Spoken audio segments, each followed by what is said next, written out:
এই যে আমার সামনে আপনারা দেখতে পাচ্ছেন, এটা একটা পুকুর বা এটা একটা বিল, আমরা যেটাই বলি না কেন, এখন এটার যে পরিবেশ আমরা দেখতে পাচ্ছি, এখানে কিন্তু 2 মাস আগেও কিন্তু এরকম ছিল না। তখন এখানে কিন্তু পানি শূন্যতা ছিল, এত পানি ছিল না।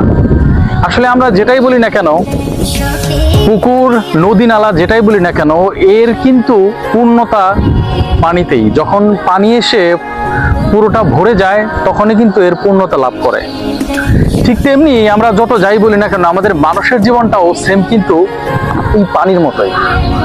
আমাদের মানুষের জীবনে যে পূর্ণতা, সেটাকে বোঝায় আমাদের জীবনের সফলতাকে। আমাদের জীবনে আমরা যখন সফলতার দেখা পাই নদীর পানির মতোই, আমাদের জীবনটাও ঠিক তখনই পরিপূর্ণতা আসে।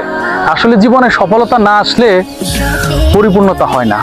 আর এই সফলতার জন্য অবশ্যই অবশ্যই অপেক্ষা করতে হয়, দীর্ঘ শ্রম দিতে হয়, আশা রাখতে হয়। তা না হলে কখনোই জীবনে সফলতা পাওয়া যায় না। সফলতা এমনি তেমনি আসে না।